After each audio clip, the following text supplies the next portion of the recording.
Kita masuk ke bab mujahadatun nafs. Apa arti mujahadah? Mujahadah dari kata jahada, yujahidu, mujahadatan, fa'ala, yufa'ilu, mufa'ala. Artinya apa? Bazlul juhud fi mukhalafatin nafs. Mengerahkan tenaga semaksimal mungkin untuk melawan kehendak-kehendak buruk dari dalam jiwa. Jam segini enaknya tidur atau ngaji menurut badan nih, tapi batin bapak maunya ngaji. Maka yang duduk sekarang itu bukanlah nafs yang ammarah, tapi nafs yang sudah mulai masuk ke gerbang mutmainnah. Baru gerbang pak, jangan senang dulu. Ya, an-nafs ini jiwa kita, sebagaimana sudah masyhur disebutkan dalam Al-Quran. Ada yang disebut inna nafsa, sesungguhnya jiwa. Ada yang apa? Ammarah, bukan amarah. Ammarah. Ammarah bahasa Arab artinya yukfirul amra, banyak nyuruh-nyuruh kepada apa? Bisu, dengan yang buruk-buruk. Jam 3 enaknya tahajud atau molor. Molor ya. Itu normal. Normal itu. Tapi mujahadatun nafs itu melawan sisi normal manusiawi, menjadi di atas itu. Yang gak pernah tidur, yang gak pernah capek itu siapa? Malaikat. Malaikat itu gak pernah tidur. Maka di saat seseorang melawan rasa ngantuknya, dia sedang menghidupkan sisi malaikat dalam dirinya. Karena dalam diri kita ada karakter nuriyah, karakter malaikat. Kalau mau makan, antum mau makan nih, normalnya orang kalau pagi-pagi jam 7, jam 8 lapar nggak? Terus antum shaim, puasa, malaikat makan nggak?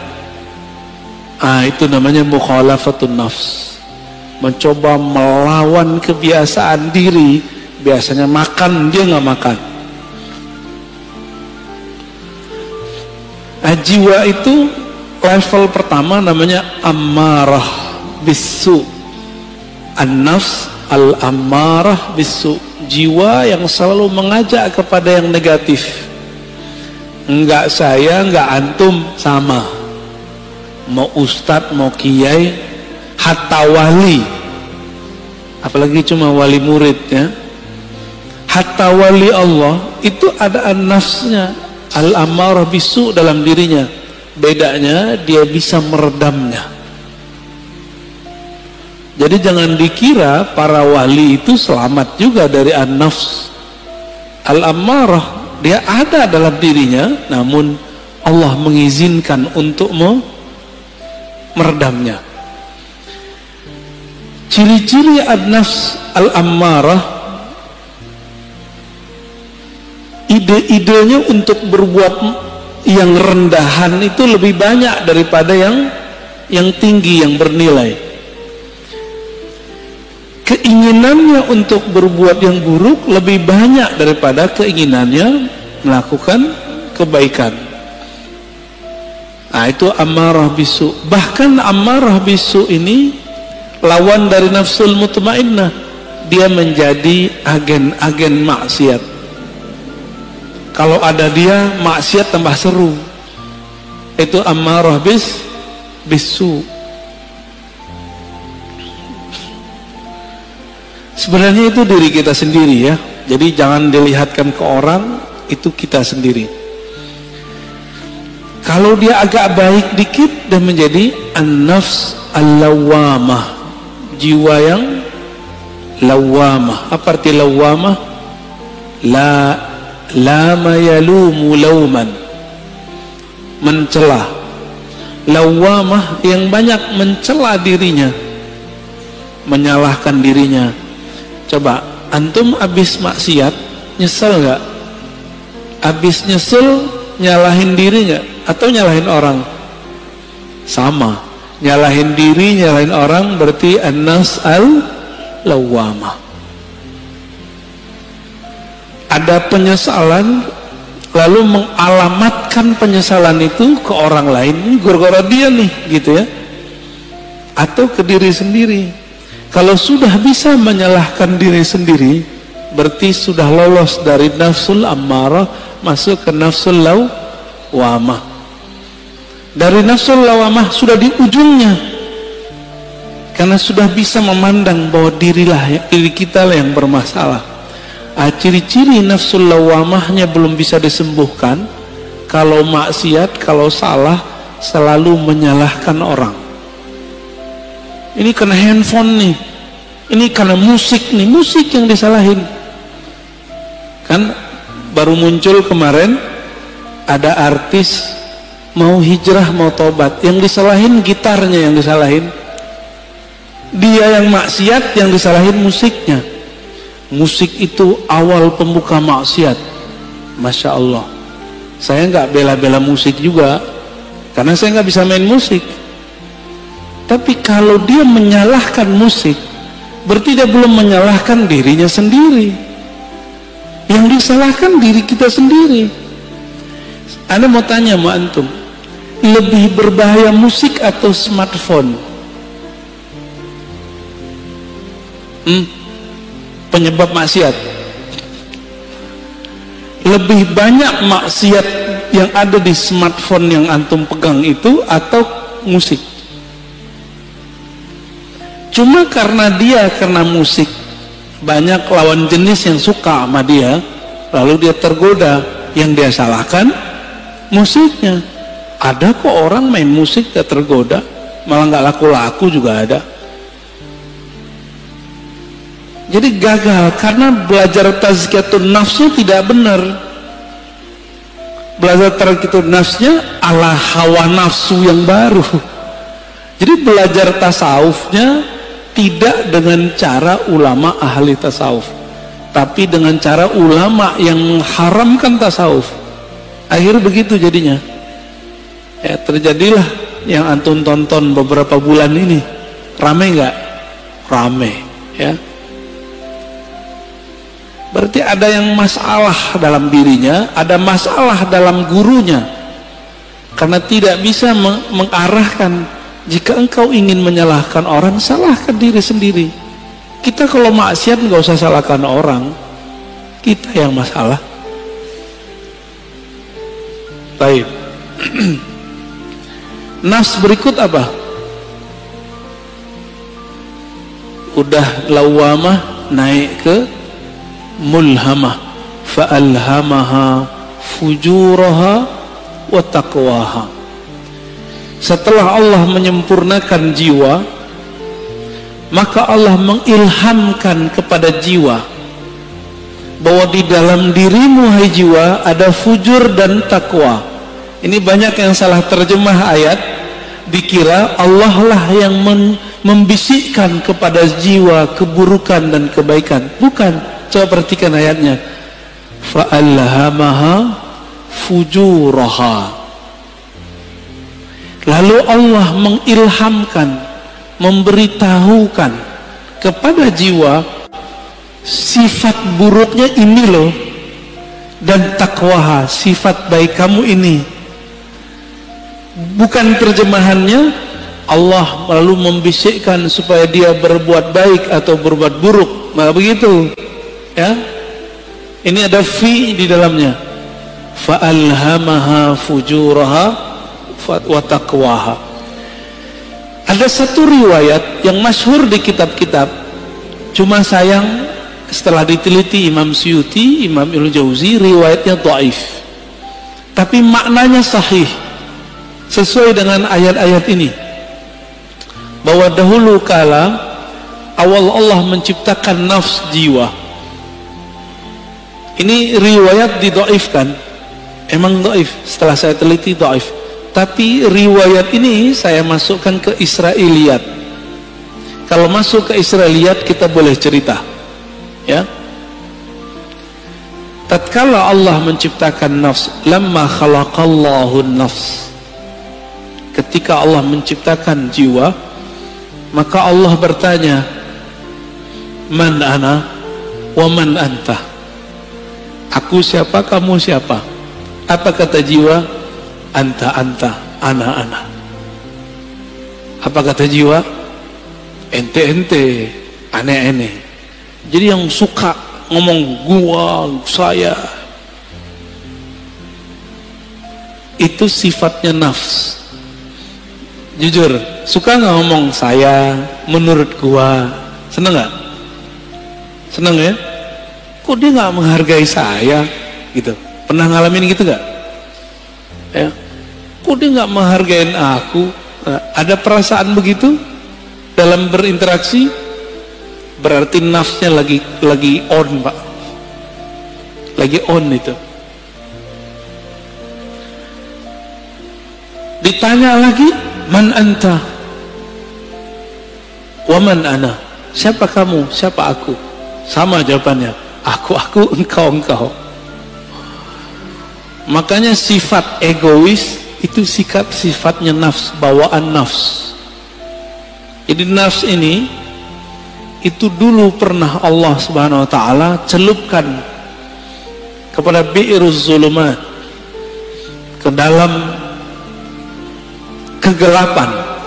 kegelapan syahwat. Masing-masing kita punya, Pak. Walaupun soleh-soleh ini kayaknya, berjenggot, berkopiah, bergamis, bersarung, nafsu kita sama-sama jelek. Mau saya, mau antum sama. Ya, jadi nggak usah putus asa ya, biasa aja. Siapa tahu antum lebih mulia dari aneh, gitu dalam nafs. Tapi kalau udah merasa mulia, berarti nafsnya udah rusak. Nafsu udah rusak. Baik. Lalu Allah buatlah nafs itu lapar. Dibuat lapar itu nafs. Sekian ribu tahun dia lapar. Lalu Allah bertanya lagi, Tuhan nafs, man ana wa man anta. Saya siapa? Engkau siapa? Kata Allah. Barulah nafs itu merasa butuh. Apa kata nafs? Ya Rabb, anta Rabbi. Engkau adalah Rabbku, Tuhanku. Sedangkan aku adalah hambamu. Inilah asal muasal daripada tazkiyatun nafs, mujahadatun nafs. Jadi nafs ini hanya bisa dikekang dengan satu hal, lapar. Gak bisa lebih, gak bisa kurang, gak bisa lebih dari itu, gak bisa kurang juga dari itu. Dibikin lapar dia. Jadi kalau antum merasa bahwa kok susah ngelola diri ini, puasa. Jangan hanya puasa fisik, mulai puasa yang sifatnya lebih detail. Pernahkah kita puasa gadget? Pernahkah kita puasa ngomong yang buruk-buruk? Jangan puasa ngomong nggak ngomong sama sekali. Puasa tidak ngomongin orang, bisa nggak? Pernahkah kita puasa tidak memikirkan dunia? Syekh Abdullah Faiz Ad-Dagestani An-Naqsyabandi itu kalau beliau terpikir dunia, beliau tobat mandi wajib, mandi tobat. Ada orang begitu, Pak. Kalau kita baru bangun tidur ingat dunia nggak? Nyari handphone, bener. Antum bangun tidur gak nyebut nama Allah, Allah cemburu. Untung masih dikasih nyawa bangun subuh. Alhamdulillahirabbil alamin. Baik. Itu an-nafs al-mulhamah. Allah ngasih tahu kepada jiwa, di dalamnya ada fujur, kekejian, kehinaan, syahwat yang meledak-meledak, dan juga ada taqwaha, ada nilai baiknya. Maka sampai nanti, sampai kita mati, ini gak akan selesai. Walaupun sudah naik jadi nafsu mutmainnah. Maka jangan pernah merasa aman dari diri kita. Saya nggak pernah merasa diri saya aman. Apalagi udah sok-sok suci, doain orang lupa doain diri sendiri. Aku doakan kalian husnul khotimah, dia lupa sama dirinya sendiri. Baru tobat dari musik, udah sok menggurui orang lain. Dia belum tobat daripada egonya. Baru hijrah beberapa bulan, udah berani menggurui orang lain, lupa menggurui dirinya. Lalu melihat orang lain yang melakukan hal masa lalu dia dengan pandangan hina. Kita agak sedih dengan orang-orang begini, ya. Sedih dengan diri kita sendiri. Kok kita mau juga nonton orang begitu, ya. Baik. Inilah gerbang mulhamah. Jika dia sudah mengenal sisi buruknya dan juga mengenal sisi baiknya, kira-kira kalau orang berakal ngikutin yang mana? Karena dia sudah tahu di dalam dirinya ada sisi buruk, dia tidak menyesali putus asa kalau terjebak pada maksiat. Emang dari sononya udah begitu. Fa'alhamaha fujuraha wa taqwaha. Memang karakternya nafs ini begitu. Dia mengikuti yang rendah-rendah, fujur. Ada yang halal, maunya yang haram. Emang begitu kita. Maka Bapak Saudara makan Allah, kalau kita sudah tahu, coba lihat filosofinya. Kenapa Allah tidak pertama kali mengatakan fa'alhamaha taqwaha wa fujuraha, tapi yang dimulai apa? Fujur dulu baru taqwa. Walaupun secara bahasa Arab wow itu artinya setara, tapi secara makna apa kata Imam Syafi'i? Ibda bima bada'ahu Allah. Imam Syafi'i itu kalau ketemu ayat susunan, maka beliau mengatakan mulailah memperhatikan dari mana Allah memulai. Itulah rahasianya, bahwa orang itu pasti muncul dulu fujurnya, kekejiannya. Jangan-jangan saya lebih keji daripada antum, kan nggak tahu juga. Jangan-jangan yang berbicara ini lebih hina daripada yang mendengarkan. Tapi jangan putus asa. Allah itu ngasih tahu bahwa diri kita hina. Kalau kita terjebak, jangan putus asa. Kita punya sisi yang takwa, disebut tobat, gitu. Maka orang-orang yang bertobat dari masa lalunya dengan menyalahkan dirinya sendiri, tidak menyalahkan orang lain, lalu mentazkiyah dirinya, membersihkan dirinya, baru kemudian membicarakan yang lain. Orang ini sudah mulai naik ke makom berikutnya, an-nafs al-mutmainnah, jiwa yang tenang. Lalu bagaimana cara supaya jiwa itu bisa dibersihkan? Maka kita katakan mujahadah itu nama sekolahnya, kurikulumnya namanya tazkiyatun nafs. Bisa bedain. Tasawuf itu nama kampungnya. Jadi tidak ada namanya tazkiyatun nafs kalau tidak bertasawuf. Nggak akan ada, Pak. Oh, ini sudah ada sebelum tasawuf. Iya, tapi itu spiritnya tasawuf. Tazkiyatun nafs itulah yang disebut dengan taubah. Tazkiyatun nafs itu disebut dengan taubat. Dimulai dengan tazkiyah nafs itu dengan cara puasa, taubat, ya, taubat dari dosa. Jadi kalau kita turunkan tasawuf, mujahadatun nafs, apalagi tazkiyatun nafs, begitu modelnya. Jadi kalau ada orang mengajak kajian tazkiyatun nafs tapi tidak memulai dengan tasawuf, gimana kurikulumnya? Pasti ada halalnya, pasti ada kelemahan-kelemahannya. Kayak gitu modelnya. Karena nggak tahu petanya tadi, dimulai dari jiwa yang 4. Ammarah, lawamah, mulhamah, baru masuk mutmainnah. 4 aja udah cukup dulu sebelum yang 3 yang lain. Jadi taubat itu bukan saja dengan cara mencela maksiat kita. Taubat itu dengan cara tazkiyah, itu pertama. Lalu tahliyah yang kedua. Apa arti tazkiyah? Membersihkan diri dari yang kotor. Kita kalau mau sholat, tubuh kita kotor, kita langsung sholat atau mandi dulu? Mandi itu namanya tazkiyatun nafs. Mandinya orang-orang maksiat tobat. Supaya simbol dan maknanya nyatu, maka ada namanya mandi tobat. Pernahkah kita mandi tobat? Maka mulai pagi ini coba Bapak sekali sehari niat kalau mandi itu mandi tobat. Mau ngamalin? Ya. Jadi ketika kita mandi, kalau mandi tobat berani nggak pakai celana? Maka pakai kain basahan. Kecuali antum bukan mandi tobat, pakai kain basahan atau pakai celana kita mandi. Cara mandinya gimana?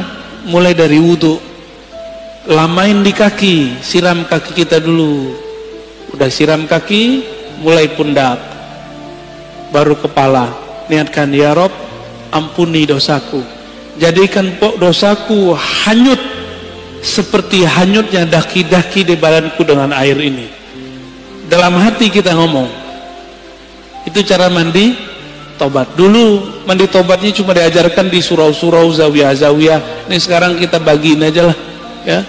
Lama amat antum mau jadi orang bener. Kita juga lama menjadi orang bener. Dulu harus ngaji dulu. Nah, sama-sama belajar bener kita, ya. Mau ngamalin ya, sama-sama kita amalkan mandi tobat. Bid'ah itu Ustaz, ya makan aja tuh bid'ahin. Ini udah diamalkan banyak ulama. Dari mana dalil mandi tobat? Teman-teman, orang masuk Islam mandi nggak? Dianjurkan mandi nggak? Bener. Maka ada mandi dari kafir masuk Islam. Dari situ ulama kita ngambil, kita sudah Islam, melakukan maksiat, udah tahu lebih gede nggak dosanya? Lebih gede dosanya. Maka secara batin lebih kufur. Masuk lagi ke ranah iman, kita mandi lagi. Dari situ dalilnya. Ya. Jadi mandi tobat bukanlah bid'ah, mandi tobat adalah sesuatu yang lebih sunnah daripada mandinya orang kafir masuk Islam. Orang kafir masuk Islam wajar, dia tadinya kafir, sekarang masuk Islam. Kita ini sudah Islam, tapi melakukan kerjaan orang-orang kafir. Lebih kufur nggak? Lebih wajib nggak kira-kira mandi tobatnya? Menurut saya itu lebih wajib, ya. Coba mandi tobat. Ini amalan para wali Allah. Para wali Allah itu, teman-teman, sahabat-sahabat karena Allah, amalan intinya itu tobat. Tobat itu adalah praktek tazkiyatun nafs. Ini ada orang ngaji tazkiyatun nafs tapi nyalahin ini, nyalahin itu nggak benar tazkiyatun nafsnya. Kalau mau jadi diri kita benar, orang lain benar, mulai dari tobat. Tobat itu isinya apa? Muhasabatun nafs wa nadmuha. Menghitung-hitung kesalahan diri lalu menyesalinya. Maka Nabi berkata, an-nadamu taubah. Hadis sahih. Yang disebut taubat itu kamu menyesali. Bagaimana mungkin menyesalinya kalau tidak pernah menghitung kesalahan diri sendiri? Pernah nggak ngitung kesalahan kita? Yang ada kita ngitung kesalahan orang, kesalahan gitar, kesalahan musik lagi yang disalahin, orang teman lagi yang disalahin. Itu di luar nggak ada. minum khamar itu tua, kalau nggak diminum nggak masalah kan? Masalahnya antum minum itu aja. Baik. Tasawuf dalamnya apa? Mujahadatun nafs. Dalamnya lagi apa? Tazkiyatun nafs. Inti tazkiyatun nafs apa? Taubat. Ciri-ciri orang taubat, dia suka mencari kesalahan dirinya sendiri, bukan kesalahan orang lain, apalagi kesalahan kelompok lain. Paham? Apalagi kesalahan thariqat lain, manhaj lain. Kalau di dunia kerja, ciri-ciri orang yang sudah tobat, pribadi tobat, dia kalau ada kesalahan dalam pekerjaan tim tidak suka menyalahkan kawannya, tapi dia suka menyalahkan dirinya sendiri. Makanya kemudian prinsip-prinsip agama ini sudah menjadi sistem dalam perusahaan-perusahaan. Ada namanya report, benar. Report, laporan. Laporan harian, laporan mingguan, laporan bulanan, laporan tahunan, benar. Itu namanya muhasabah. Jika orang-orang sekarang bekerja untuk dunia pakai prinsip tobat, kenapa untuk akhirat tidak menggunakan prinsip tobat? Jika ada perusahaan tidak menggunakan sistem report, kira-kira dia punya kemajuan nggak masa depan? Nggak ketahuan dia maju. Dia ngerasa maju tapi nggak maju-maju. Samalah kira-kira begitu.